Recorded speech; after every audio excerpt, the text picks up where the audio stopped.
20 most bizarre facts of US presidents. From unimaginable past lives to receiving puzzling gifts, these are the 20 most bizarre facts of US presidents. Number 1. Did you know that one US president was on the cover of Cosmopolitan? My fellow Americans, our long national nightmare is over. Yes, Gerald Ford, the 38th President of the United States of America, is best known for assuming the presidency following Nixon's resignation during the Watergate scandal. Preserve, protect, and defend. Preserve, protect, and defend The Constitution of the United States. the Constitution of the United States. So help me God. So help me God. Congratulations, Mr. President. However, before Ford embarked on his political journey, he had another job that was not well known to many people. He was a male model. Gerald Ford, the man who was to become the 38th President of the United States of America, appeared on the cover of Cosmopolitan magazine in April 1942. When he was even young, though, Ford was about not 28 years old. In the illustration, he was a looker, a charmer, and therefore ideal. No wonder he ended up exchanging vows with Elizabeth Bloomer, who later on became the First Lady of the United States of America. But Ford was not only a model, he was also famous for other things. In the year 1950, that is a few years before he could fully engage himself in politics, he vied for office on the back of an elephant in Michigan. From the glossy pages of a fashion magazine to the corridors of the White House, the path of Gerald Ford was not that straightforward. But if you thought presidents and elephants were wild, wait till you hear about the one who turned the White House into a full-blown zoo. Number 2. Theodore Roosevelt, the 26th President of the United States, was a war hero, conservationist, and the youngest man ever to assume the presidency. But did you know his White House might have been the wildest one in history? Literally, Roosevelt didn't just bring his 6 children to the executive mansion, he brought an entire zoo. And some of these animals were truly wild. Let's start with Algonquin, the Shetland pony. When Roosevelt's son Archie was sick and confined to bed, his brothers decided the best medicine was a visit from Algonquin. So they brought the 350-pound pony up to the 2nd floor via the elevator. Algonquin wasn't too keen on the ride until he saw his reflection in the elevator mirror and became completely entranced. But the pony was just the tip of the iceberg. The Roosevelt family had guinea pigs with hilarious names like Fighting Bob Evans and Admiral Dewey. They had a macaw named Eli Yale, a badger named Josiah, and even a garter snake, hilariously dubbed Emily Spinach for being as green as spinach and as thin as Aunt Emily. And let's not forget Pete the Bull Terrier, who loved biting diplomats and even tore the pants off the French ambassador. After an official complaint, Pete was exiled to the Roosevelt's home in Long Island. If you thought that was exotic, wait, turns out Teddy Roosevelt really wore Abraham Lincoln's hair to his inauguration. Number 3. Yes, President Roosevelt wore a ring that held some of Abraham Lincoln's hair on the day of his 2nd inauguration in 1905. How did this rather peculiar piece of jewel end up lying in the hands of this man? It started with John Hay, whom we saw in the company during the Civil War, when he served as Lincoln's private secretary. The purchase of 6 strands of hair during an autopsy of Lincoln after his assassination in 1865 provoked Hay, who bought it for what was considered a lot of money, $100. One strand was preserved in a glass and placed in the ring Hay presented Roosevelt on the eve of his inaugural. This touched Roosevelt, who had always had a close admiration towards Lincoln. It is unlikely that anything could surpass the eccentricity of presidential hair. Number 4. Now let's talk about the 31st President of the United States. Herbert Hoover is also known for playing a sport called Hooverball, besides being assigned the culprit of the Great Depression. More brains than most people, and he knew a lot more than most people about almost everything. And yet that wasn't enough. This peculiar sport was conceived during Hoover's presidency to ensure that he convulsed his physique during exercise and work. Evidently, with the help of his physician, Hoover fashioned Hooverball, a sport similar to volleyball, tennis, and dodgeball, with the exclusion of the very ball that's usually used. It was a medicine ball. Yes, a heavy medicine ball is being thrown at you with all the force you can muster. It soon became a regular feature to see Hoover and his staff hit up balls and act pretty flustered, attempting to return the big ball. Sadly, his coordination wasn't presidential. For the first ever match between Stanford and Cal in 1892, he left the ball at home. What the crowds did not know was that 2 teams were in position for one of the game's milestones, but lacked probably the most crucial item. Number 5. Fast forward to a more recent time, where fun and games with presidents took a different form in 2011. Former President Bill Clinton took a break from his global initiatives and serious political work to face an unexpected challenge, a quiz based on the show My Little Pony: Friendship is Magic. Well, Mr. President, we are delighted to have you with us, but we do want to play a game with you, and today we're... This is the part where you make me look like a fool, right? No, sir. This show, famously hosted by Clinton, who seems to know a lot of things, put him on the hot seat when it comes to matters concerning Pinkie Pie, Fluttershy, and Twilight Sparkle. The quiz was done in the fun that was granted to explore Clinton's serious political experience to fit into the entertaining world of My Little Pony. C, eating paste. Eating what? Eating paste, sir, Mr. President. P-A-S-T-E? P-A-S-T-E. Paste, sir. The former president answered 3 questions and displayed some surprising knowledge. Surprisingly, before this quiz, Clinton might have never heard of My Little Pony, but by the end of it, he sure knows he knows all about it. President Clinton wins again, Peter. Oh my God. 3 correct answers, so the president wins for Dave Parks. Only Newshub's reporters could predict the rise of a former Rhodes Scholar at an amusing pop trivia game related to pretty ponies. Number 6. Moving on to Richard Nixon was the 37th President of the United States. Now, Nixon's pursuit of love was quite relentless. On the first day he encountered Patricia, Pat Ryan, he asked her for marriage, perhaps an act too bold or an utterly misguided folly. But I say that first pick the right wife, because the wife as a partner in a campaign is an enormous asset. But Pat wasn't ready yet. I hadn't decided exactly, except that I knew I wanted an education. I didn't want to marry early or try to go up without the education which I felt was necessary. A 2-year persistence on his case, marked by chasing around until he eventually won her consent after weeks of hesitation, characterized his dogged determination to court his sweetheart, Pat. Such adoration, while commendable, became obsessive, and boundaries in romance were questioned. But that was not all the oddities of Nixon. Number 7. He was said to have driven Pat to her dates with other men, acting as her chauffeur, and taking the position of the third wheel for the sake of time spent with her. It was an act that, in the eyes of Nixon, might well have seemed noble, but to others, it ran truly odd and thrillingly, even perturbing. But here comes something even more bizarre. Nixon's culinary inclinations stood out with an almost surreal oddity. I'm going to eat some cottage cheese with ketchup on it and celebrate some of the Nixon favorites here at the Presidential Culinary Museum. Number 8. His favorite snack, cottage cheese with ketchup, has earned its place in the annals of history as one of the most peculiar dietary habits ever indulged by a president. The Nixon ketchup.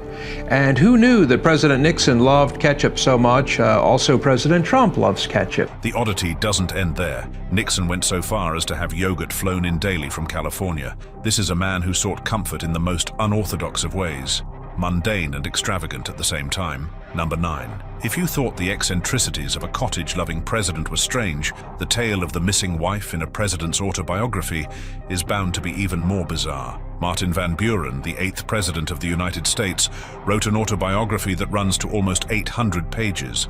But there is one glaring omission. His wife, Hannah. They had 6 children and a decade-long loving marriage, and yet Hannah's name appears nowhere in the pages of Van Buren's memoirs. Why? Hannah died tragically young at the age of 35, when tuberculosis took her life before her husband became president. Van Buren was so broken by her death that he never remarried and never spoke of her again. Number 10. If that seemed like a tough fact to accept, Rutherford B. Hayes, the surprising president who introduced the Easter egg roll tradition, will certainly add to the bewilderment. In 1878, President Rutherford B. Hayes unknowingly launched one of the most beloved traditions in American history, the White House Easter egg roll. The children, eager to celebrate Easter, were initially denied permission to roll eggs on the U.S. Capitol grounds. Undeterred, they marched up Pennsylvania Avenue to the White House, hoping for a change of fate. Hayes, seeing the opportunity for some wholesome fun, instructed his security detail to open the gates and let the children in.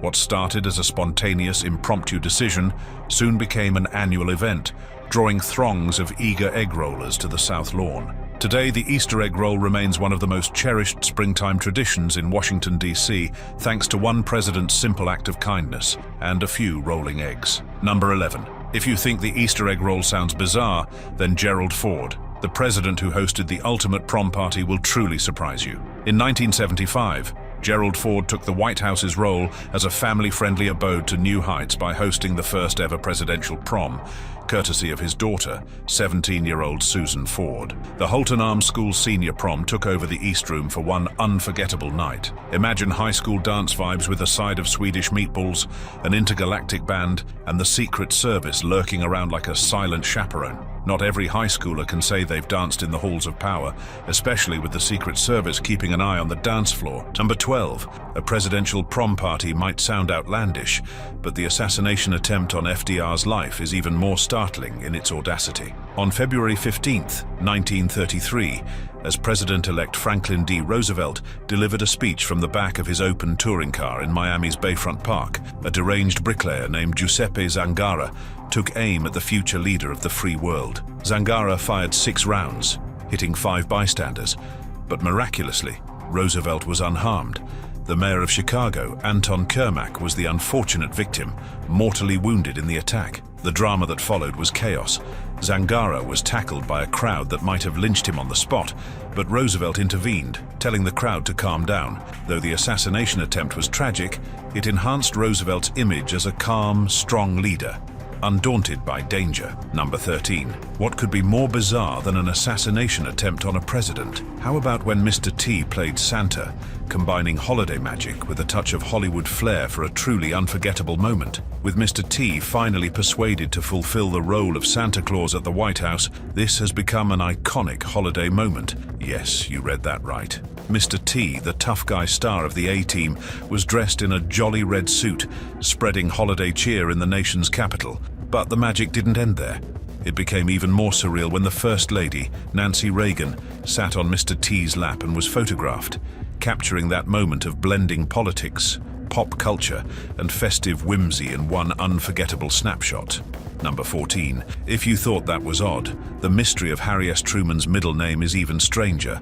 Just the letter S and nothing more. President Harry S. Truman, known for his no-nonsense approach and decisive leadership, had a middle name that might surprise you. Just the letter S. No periods, no extra letters, simply S. This curious middle name was the result of a compromise. Truman's parents wanted to honor both of his grandfathers, Anderson Shipp Truman and Solomon Young. Rather than choosing one name over the other, they decided on a single neutral initial. It was a subtle nod to family history that made Truman's name and his legacy just a little more enigmatic. Number 15. Thinking that was strange wouldn't quite capture it. These facts about Obama are sure to set off your bizarre alarm. The term unique moments can be used to describe the time of Barack Obama in office. His collection of gifts from celebrities and dignitaries was no exception. Among the most unexpected, David Beckham, the soccer legend, gifted the president 50 pairs of boxer briefs. Whether it was a gesture of comfort or just Beckham's cheeky humor, it certainly stands out as one of the more memorable and personal presents Obama received. Number 16. But Beckham was not the only celebrity who took bold moves in the gift-giving department. The iconic rapper Ludacris took it a notch higher when he gave Obama a pair of custom headphones, complete with the presidential seal. This stylish and functional gift was really fit for a president, as it offered Obama a musical experience with an added touch of swag. Number 17.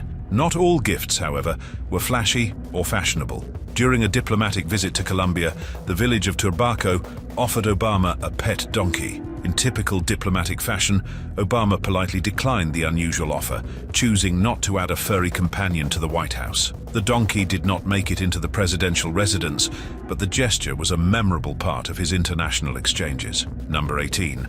If presidents receiving undergarments sounds bizarre, wait until you hear about this one, where Trump shoves another world leader.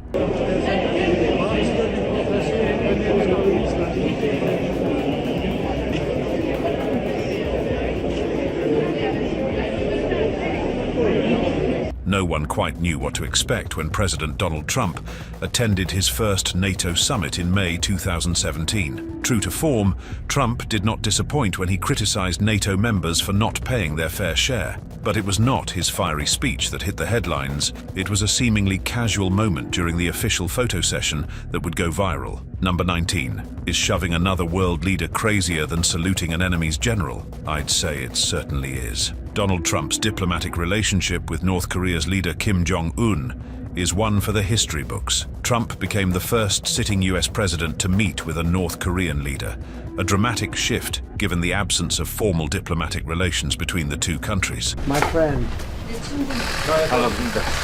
The relationship started as mutual insults when Trump called Kim Rocket Man, and Kim responded by labeling Trump a dotard. However, by 2018, the rhetoric became soft, and two leaders met at summits in Singapore and Vietnam in hopes of a resolution.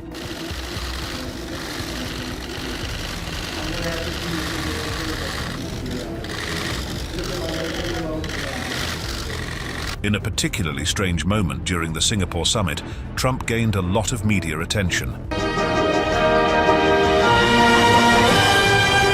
When he saluted one of Kim Jong-un's generals, a very unusual move for an American president who has such a counterpart from a regime known to be a sworn enemy of the US. The gesture raised eyebrows, with many questioning Trump's approach to North Korea. Number 20.